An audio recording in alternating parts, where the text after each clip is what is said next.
Just got back inside with just a lot of gratitude for the sun to be back because we've been missing those codes. And I was trying to tap into what I want to do for this transmission today. And honestly, I think the best way to go about this is to keep it raw with y'all. Keep it raw. Because again, I remind myself that this is a work in progress. Life is a work in progress where when we're really starting to tap into our purpose and tap into what lights us up, you know, consistency is number one. And being open to learning more about yourself and more about the divine, God, in this process, because that's when the wisdom is going to start to pour into you when you really start to hone in on your gifts. And that's what I hope to be for y'all, which is a mirror, a reflection of somebody who is pursuing this path of activation, of remembrance, to show you it's really not as difficult as we've made it out to seem. There just is a lot of distraction, a lot of false light, a lot of things that get in the way from us actually being able to see who we are. So, I think the most important thing, not I think, I know the most important thing right now to be self aware of is what's in your field, what's in your aura. And what I mean by this is really paying attention to actually your emotions, really paying attention to being honest with yourself. How are you feeling? Do you feel the abundance of light? Do you feel that vitality pouring in? Do you feel the excitement to live? And it's totally okay if you don't feel these things, because it means that something's off. And it's not that one way of being is right and the other way of being is wrong. It's more so actually accepting when you are in a down period and seeing what it's trying to teach you. And once you get out of that down period, you're back to your normal self, you see for yourself that, yeah, this is my true frequency. So, for example, for me, every time I get on the camera, I tap into that true frequency. And really paying attention to how it feels when you're in one dimension versus how it feels when you're in another dimension. And that old dimension, please keep in mind, it's the dimension that you need to pour love into yourself with, and also decide that that is what you're letting go. And trusting and knowing that you're going to have the guidance of how to get out of whatever loop you are in and trying to get out of. So, with that all being said, I speak this because, I'm going through a lot of change in my reality right now. And the only way I'm going to get through it is by honing in on my gifts and my purpose. That's it. The divine will force, will mess things up, will destroy things for you to remember, for you to wake up. So that's what I'm sharing with you guys, that I'm personally going through this, being vulnerable, and letting y'all know that you guys aren't alone. All right.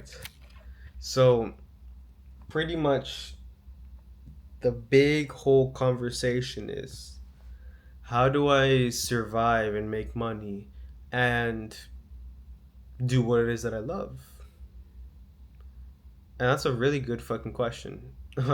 Because what's coming through for me right now as I'm integrating this and money in this new earth is that the people who are going to make a really large impact in this world, part of it is the influence through those people who have a lot of money. So money plays a role in this new earth.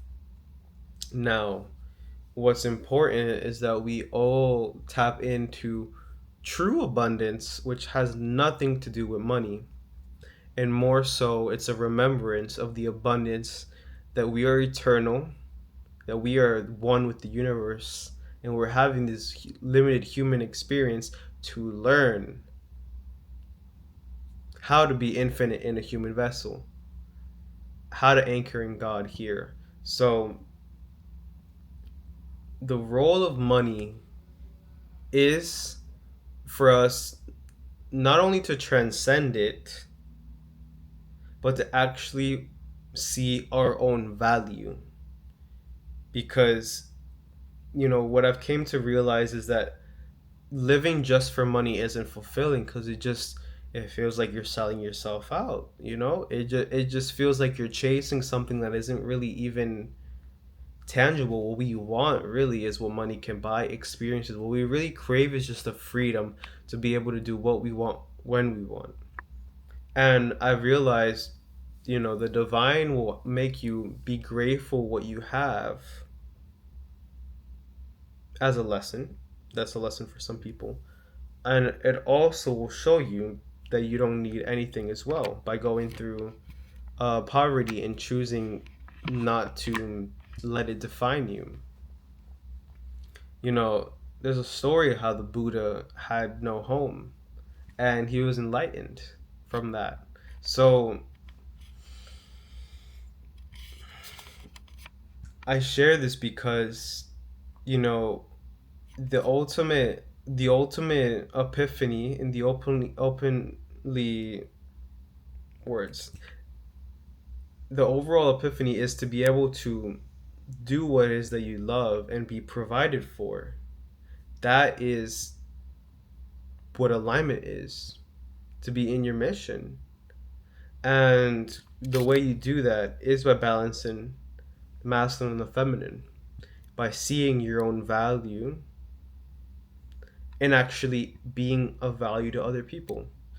It's that simple. It is literally that simple. And I'm documenting myself right here because I'm on that journey of, you know, understanding my relationship with money, and also tapping into my gifts, unlocking my gifts and giving it to other people. So, how do we unlock our gifts? Well, we unlock our gifts by learning how to give those gifts to ourselves first, by going through experiences that shape us, and experiencing things that show us, yeah, this is me, and experiences that show us, no, this is not me. And I'm gonna do what I really love to do, so I remind myself who I am. And your gifts unravel as you choose to wake up more and you choose to tap more into your essence. And you do that by cutting out all the distractions, tapping within, getting in nature, activating your body, connecting to your body, feeling pleasure, feeling what it's like to be alive, and you'll see the overflow that comes into your body and through you. And from there begins the journey of listening to what you're most drawn to, where you're being guided to share to the world. So that's all that wants to come through in this message right now. I hope whoever's listening resonates with something. Take what resonates, take what doesn't. Peace.